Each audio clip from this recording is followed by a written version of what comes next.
Pero hindi yun yung dahilan, di ba? Alam mo yan. Alam mo yan. Sana. Isang mapagpalang araw po sa ating lahat. Magandang araw at gabi po dyan sa mga silent viewers at solid supporters ng EDC.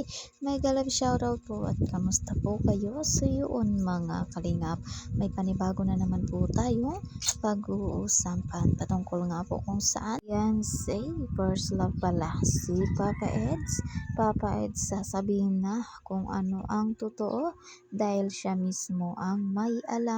Kanya po ang ating pag-uusapan maya-maya na lamang. Pero bago po yan, kung bago ka pa lang po sa aking munting YouTube channel, pa-like, share, and subscribe naman po at pakipindot na rin po ng notification bell para lagi po kayong updated sa aking i-upload na video. At paalala rin po, bago po tayo magbigay ng ating mga komento at opinion, itapusin po muna natin ang kabuuan ng video.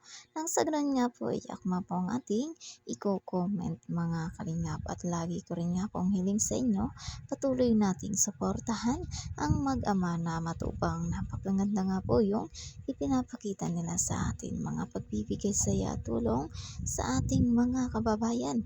Ipatuloy po natin suportahan at i-marathon mga kalingap.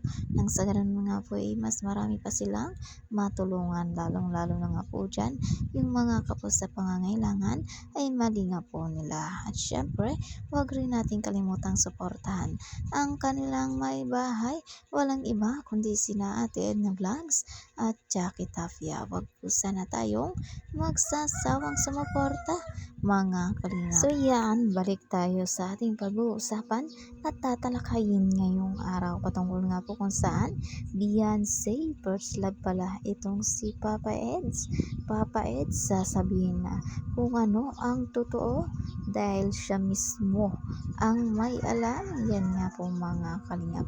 Grabe nga po ito at talaga namang hindi na talaga mapakali itong mga solid supporters natin na talagang gustong gusto nang malaman kung ano nga ba talaga ang totoo at ano ang dahilan kung bakit Beyonce natin ay bigla-bigla na lamang nagdesisyon na ititigil na itong love team ng EDC. At hanggang ngayon ay nakikita natin na talagang may kanya-kanyang opinion at kanyang haka-haka kung bakit nga ba o kung ano ang dahilan kung bakit Beyonce natin ay ayaw na nga pong ibalik pa ang love team ng EDC. Pero bago po yan mga kalingap, eto nga po Beyonce natin ay talagang sinasabi na naman niyang eto nga po si Papa Eds daw ay mismo ay may alam dito sa dahilan kung bakit siya umalis sa love team. At syempre dahil dyan panoorin natin itong video na kung saan mga kalingap ay ito nga po ay live na nagmula dito sa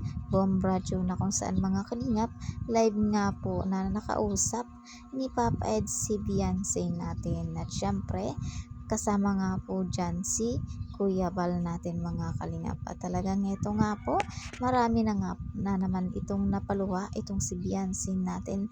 Marami na naman mga kalingap ang umiyak dahil dito kay Beyonce. Sabi ko mukhang hindi ka naman okay. Sa tingin mo? Sa tingin ko ay halata mo eh. Alam ko yan. Ayoko na kasi magpaasa ng mga ng mga fans. Ano ba naman yung totoo, di ba? Naririnig pa ako ng mga nanonood. Naririnig ka? Yes po. Yan, gusto ko pong humingi ng pasensya po sa inyo. Sa mga po, maasa pa din ang ngayon magkakabalikan po yung EDC. Buo na po kasi yung decision ko. Matagal ko din po talagang pinaglaban yung namin, yung love team. Grabe mga kalingap, Beyonce natin ay sinasabi niyang matagal niya nang pinaglalaban ang kanilang love team. Grabe, itong si Beyonce natin ay talagang sinabi niya na ang lahat ng kanyang saloobin dito at siya nga po ay umiiyak pa. At bukod pa nga po dyan mga kalingap, Papa Eds alam pala ang totoong dahilan kung bakit si Beyonce natin ay umalis o ipinatigil niya ang love team ng EDC natin mga kalingap. Ayaw ko lang po. Siguro, iniisip ko ng iba na umayo ako kasi nakuha ko na yung sinasabi nila na kinaya nila ako nung dati mong kalabtip. Pero hindi yun yung dahilan, di ba? Alam mo yan. Alam mo yan. Kung mapapanood natin no mga kalingap, Beyonce natin na halos talagang binigay niya lahat ng kanyang saloobin o sinabi niya mga kalingap. Samantalang itong si Papa Eds natin ay halos wala tayong marinig na paliwanag o kung anumang explanation patungkol nga po kung bakit si Beyonce natin ay sinasabi niyang alam ni Papa Eds ito mga kalingap. Ang tanging sinasabi niya lamang dito kay Beyonce natin ay kaya mo yan, at talaga namang makikita natin kay Papa Eds na talagang meron siyang hindi sinasabi patungkol dito kahit sinasabi na ni Beyonce na alam niya ang totoo. Pero kahit kung ano pa man yan mga kalingap, alam din naman natin bandang huli ay malalaman din natin at malalabas din nga po yan kung ano nga po ang totoo mga kalingap. Pero sa ngayon ay talagang magulo pa ang sitwasyon ng EDSI ngayon. Kaya't hanggang ngayon ay marami ang umaasa at marami na din ang nawawala ng pag-asa na posible pa nga pong mabalik pa, umaayos pa ang EDSI natin, at meron din nga pong naniniwalang maaayos pa ito dahil mga kalingap, EDSI natin ay may travel to Korea pa nga po, at syempre posible nga pong maayos yun sa pamamagitan ng pagpunta nila ng Korea. Pero grabe nga po no mga kalingap, talagang nakakalito dahil Beyonce natin desidido na at hindi na gustong maayos pa ang EDSI dahil parang kitang-kita mga kalingap na si Beyonce natin ay sobrang nasaktan, na talagang may pinaguhugutan itong kanyang pag-iyak na talagang tagos na tagos sa puso, na kahit nga po manonood talagang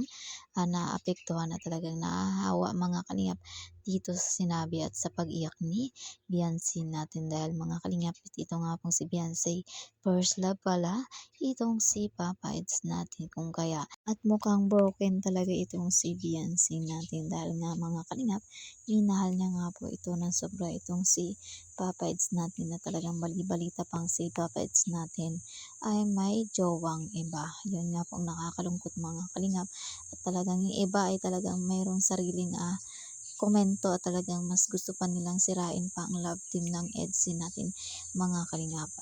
At yan nga po ang aking update ngayong araw patungkol kung saan Beyonce first love pala si Papa Eds. Papa Eds, sasabihin na kung ano ang totoo dahil siya mismo mga kalingap ang may alam kung ano ang dahilan ng pag-alis o pagpatigil ni Beyonce sa love team ng EDSI, at mukhang hindi na nga po ito maaayos mga kalingap. Pero meron tayong aabangan, love team ng EDSI ay may travel to Korea nga po.